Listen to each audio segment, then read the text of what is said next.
Friends, मैं हूं अंबिका शर्मा और आज हम पढ़ेंगे सर्वनाम। ये सर्वनाम का पार्ट 1 है। सर्वनाम को हम 2 पार्ट्स में पढ़ेंगे।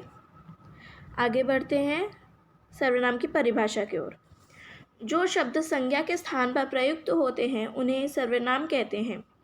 जो भी शब्द को हम संज्ञा के स्थान पर प्रयोग करते हैं उन्हें ही हम सर्वनाम कहते हैं, जैसे मैं, तुम, हम, वे, कोई आदि। ठीक है, आगे बढ़ते हैं सर्वनाम के भेद की तरफ। सर्वनाम के 6 भेद होते हैं: पुरुषवाचक, निश्चयवाचक, अनिश्चयवाचक, प्रश्नवाचक, संबंधवाचक और निजवाचक। आज के इस वीडियो में हम पुरुषवाचक, निश्चयवाचक, अनिश्चयवाचक सर्वनामों के बारे में पढ़ेंगे।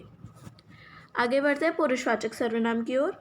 जो सर्वनाम शब्द बोलने वाले, सुनने वाले और जिसके विषय में कुछ कहा जाए उसके लिए प्रयुक्त होते हैं उन्हें पुरुषवाचक सर्वनाम कहते हैं। अच्छा, तो इसका मतलब हुआ जो बोल रहा है वो और जो सुन रहा है वो और जिसके बारे में बात करी जा रही है उनके लिए जो शब्द प्रयोग होते हैं उन्हें पुरुषवाचक सर्वनाम कहते हैं। अब देखिए, पुरुषवाचक सर्वनाम के भी 3 प्रकार होते हैं: उत्तम पुरुष, मध्यम पुरुष और अन्य पुरुष। आइए उत्तम पुरुष पढ़ते हैं हम। बोलने या लिखने वाले अपने लिए जिन शब्दों का प्रयोग करते हैं उन्हें हम उत्तम पुरुषवाचक सर्वनाम कहते हैं। जो भी बोल रहा है या फिर कोई लिख रहा है ना, वह अपने लिए जो भी वर्ड्स यूज़ करेगा उसे हम उत्तम पुरुषवाचक सर्वनाम कहते हैं। जैसे कि मैं समाचार पत्र नहीं पढ़ सकता, तो मैं इसमें उत्तम पुरुष है। लिखने वाला या फिर बोलने वाला अपने लिए यूज़ कर रहा है। ठीक है। दूसरे दिन हम चेन्नई का समुद्र तट देखने जाएंगे, तो ये हम, ठीक है, क्योंकि जो बोल रहा है या फिर कोई लिख रहा है अपने लिए यूज़ कर रहा है। थर्ड पॉइंट है लेकिन ज़मीन तो मेरी नहीं। दूसरे की ज़मीन में गड़ा धन लेने के लिए मेरा मन नहीं मानता। मेरी, मेरा, इसमें उत्तम पुरुष सर्वनाम है। आइए मध्यम पुरुष सर्वनाम देखते हैं। बोलने वाला सुनने वाले के लिए जिन शब्दों का प्रयोग करता है उन्हें मध्यम पुरुषवाचक सर्वनाम कहते हैं। जैसे कि मैं बोल रही हूँ, आप लोगों से बात कर रही हूँ, मैंने बोला आप लोग बहुत ही अच्छे हो। आप, इसमें क्या हुआ? मध्यम पुरुष हुआ। आइए उदाहरण देखते हैं अब इसका। तुम बहुत सुंदर और प्यारी हो। मुझे खुशी है कि मुझे तुम्हारी जैसी बहन मिली। तुम, तुम्हारी, जो बोल रहा है वो जिससे बोल रहा है तो वो मध्यम पुरुष होता है। आप भी हमारे साथ सिनेमा चलिए। आप किसी और से बोल रहे हैं ना कि आप भी चलिए, तो ये मध्यम पुरुषवाचक हो गया। आइए अन्य पुरुषवाचक सर्वनाम पढ़ते हैं। बोलने वाला अपने या सुनने वाले के अलावा अन्य लोगों के लिए जिन शब्दों का प्रयोग करता है उन्हें अन्य पुरुषवाचक सर्वनाम कहते हैं। जैसे कि मैं बोल रही हूँ, आपसे बात कर रही हूँ, नहीं ये हटाओ।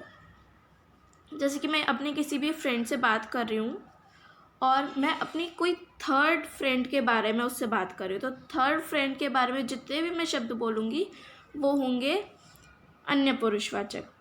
उदाहरण देखते हैं इसका। वह खेत में धान रोपते हुए गुनगुना रहा था। वह हो गया। उसने अपने जन्मदिवस पर सड़क के किनारे एक पौधा लगाया, तो इसमें अन्य पुरुषवाचक उसने है।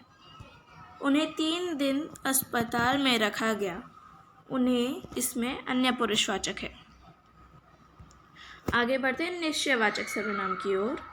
जो सर्वनाम पास या दूर की वस्तु, घटना या व्यक्ति की तरफ निश्चय पूर्वक संकेत करते हैं उन्हें निश्चयवाचक सर्वनाम कहते हैं। इसका मतलब है कि वो सर्वनाम शब्द जो कि पास या फिर दूर की वस्तु, घटना या व्यक्ति की ओर निश्चयपूर्वक संकेत करते हैं, मतलब वी आर श्योर, ऐसे संकेत करते हैं तो उन्हें हम निश्चयवाचक सर्वनाम कहते हैं। उदाहरण है, यह मेरा घर है, तुम्हारी पुस्तक यह है नहीं वह है, वह सब खेलने गए हैं, हम सब घर में हैं। ठीक है। अनिश्चयवाचक सर्वनाम पढ़ते हैं आप। जो सर्वनाम किसी निश्चित व्यक्ति, वस्तु या निश्चित घटना की तरफ संकेत नहीं करते उन्हें अनिश्चयवाचक सर्वनाम कहते हैं। अब निश्चय में क्या था कि वी आर श्योर, बट इसमें we are not sure. Okay, उदाहरण देखते हैं। दूध में कुछ गिरा है, कुछ गिरा है, हमें नहीं पता क्या गिरा है पर कुछ गिरा है। दरवाजे पर कोई दस्तक दे रहा है, कोई दे रहा है, वी आर नॉट श्योर, हमें नहीं पता कौन दे रहा है। यह किसी की पेंसिल है, किसी की, हमें नहीं पता किसकी पेंसिल है। तो ये हो गया अनिश्चयवाचक सर्वनाम। Thank you for watching this video till and. और अगर आपने मेरे चैनल को अभी तक सब्सक्राइब नहीं करा है तो आप देख क्या रहे हो, नीचे जाओ जल्दी से और रेड बटन को ग्रे कर दो और बेल आइकन को भी ऑन कर देना, जिससे कि आपको आने वाली वीडियो का पता चल सके। And please like and share this video. और आगे के भेद हम सेकंड पार्ट में देखेंगे। Thank you.